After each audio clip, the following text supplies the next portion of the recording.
All right, so we're back with Andrew. And if you didn't hear the last part about Africa and titties everywhere, then you best rewind it. All right? I'm just going to throw that out there. But where we left off, right? All right, so Africa. Okay. Now, mind you, MSG, you're not in a normal Marine Corps unit. You have 5 Marines and a gunny, for the most part. Okay.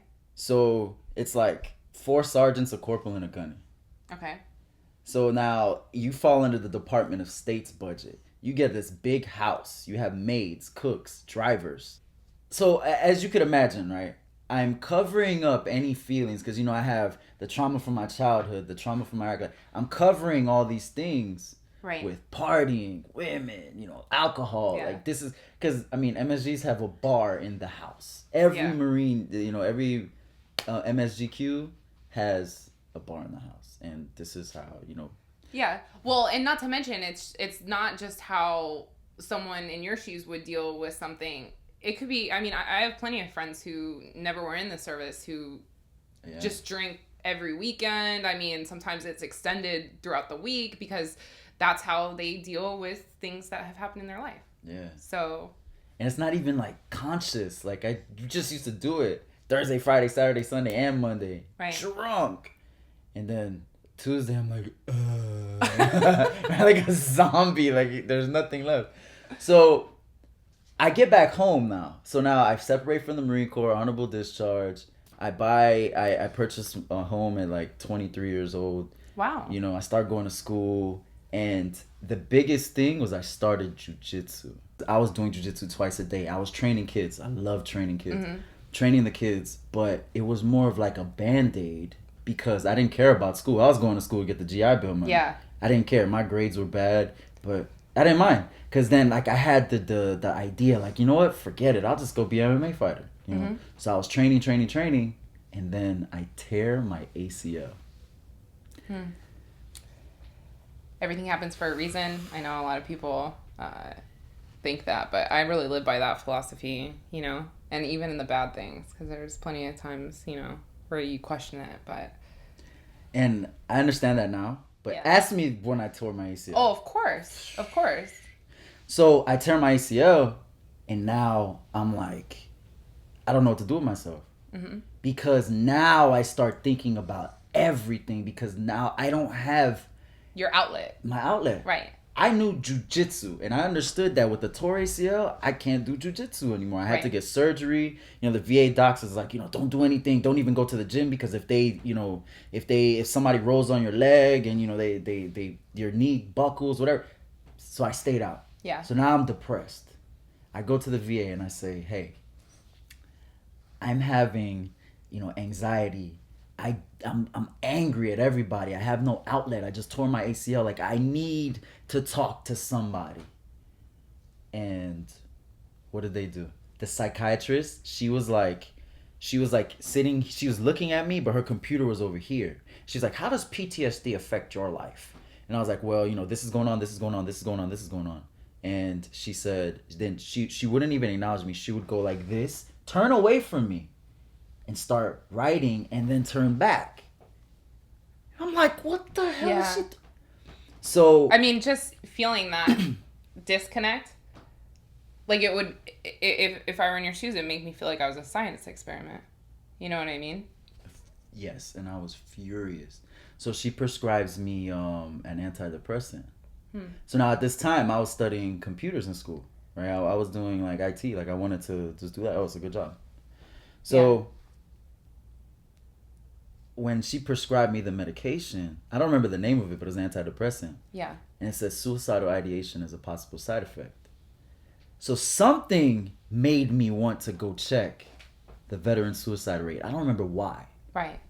And I found out it was 22 a day. So the first thing I did, I was like, hold up. How do I heal myself so that I can help other vets heal? So the first thing I did is I went to school and I asked the counselor, I said, how can I learn any type of therapy? Like the fastest, like what's the fastest route to become some type of therapist? He's like, social work, because you learn what psychology majors learn in their masters, at your bachelor's level, and you can automatically start working as soon as you get your bachelor's. Wow. So I changed my major. And, okay, PTSD, post-traumatic stress disorder. I felt like with disorder attached to the end of that, it makes you feel like you're damaged, you're broken. Yes. And it doesn't allow you to grow. Right. So I'm like, drop the D. Once I realized that I need to fix myself in order to help other vets, then I started delving deep into the psychology behind post-traumatic stress and how to turn that into post-traumatic growth, because I was listening to like Anthony Robbins speech, and he mentioned post-traumatic growth, and when I heard it, I was like, what is that? And I looked up they have peer-reviewed stuff and studies, whatever, and I was like, no, how do I take this term and make it digestible for people like us, like just veterans, like young people? Right. So that's where I started running with it. And that's when I started writing again, because I used to write when I was younger. When my dad left, I used to write because that's how I got my emotions out. Right.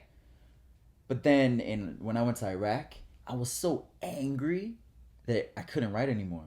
Like it just came out really dark, and it used to just drive me crazy. So I started writing again. Now, post-traumatic growth. If you look at the way I did that video, you can tell I was pissed off. Because first of all, I had on my camis, my Marine Corps camouflage. I had that on. Uh-huh. I had a beard, and I had a shirt that said Iraq Veterans Against the War. Yeah. Very trying to stir the controversy pot, trying to get a point across that, listen, the cost that this war is actually costing us, 22 veterans a day are taking their own lives. Right. If the 22 vets a day are taking their own lives. So you start looking deeper into that. Right. 89%. Okay, one in five veterans are diagnosed with post-traumatic stress or PTSD, like the clinicians use it. Correct. 89% of those are prescribed antidepressants, because depression is the number one symptom of post-traumatic stress. So you start connecting these dots. Yeah.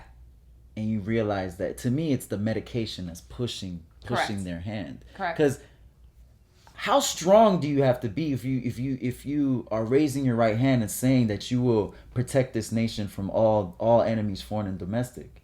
What kind of intestinal fortitude? We're strong people. So for us to be taking our lives, 22 of us a day, right. There's something wrong. There's something clearly wrong. There is. And it doesn't make sense. Doesn't make sense at all. Right. So if almost 90% of veterans are being prescribed medication for this post-traumatic stress disorder, and we have 22 veterans a day killing themselves, well, I mean, if you can draw another conclusion, I would like somebody else to comment. Yes, please. To comment or to put their suggestion below. But truly what we're trying to do is find a better solution. Yes. I'm not anti-war. I'm not anti-military. Mm-hmm. I'm just pro-peace. Can we re-emphasize that? Can you say that to the camera? I am not anti-war. I'm not anti-military. I am pro-peace. Pro-human. That's what it is. So, just to kind of cap it off, when I look at post-traumatic stress, if depression is the number one symptom, you're depressing yourself. And I actually got this from my mentor, Elliot Host. You're depressing yourself. What's the opposite of depression? Growth. Happiness. And most people would say happiness, but it's not happiness. If you're depressing yourself, if you want to get out of it, you have to express yourself. Wow. It's expression. So however you express yourself, you and I both share that love to express ourselves on the mat. Yeah. Right? It's just something about throwing people around and punching them in the face and getting punched in the face and getting thrown around that just, that's an expression. Because to me, for years, that's been my expression. And now you're like a mommy. So and now I'm a mommy. So my identity has changed, which we'll also talk about is because I think that's really important. Just like what you explained about your surgery, right? So you take away one element and then all of a sudden you feel depression. So where do you go from there? There's more avenues of approach here to express yourself, right? And expression is what it is. That's what you just have to express yourself through art. What is art? Art is just human expression, however it is. If it's underwater basket weaving, if it's poetry, like, whatever it is, however you express I want to do some underwater basket weaving. I really do. Yes. Oh my gosh, awesome. So what's up with your shirt? Well, since this is going to be on military muscle, I had to represent. And, of course, stay true to us. So it's that Marine muscle. What? Not like we have a bias or anything. No bias, right? No bias. But you know what? You can rep your pride and rep your branch by going to www.militarymuscleinc.com. All right? And make sure to comment in the section below. Send us your pictures, whatnot, because we want to see you repping. Thanks.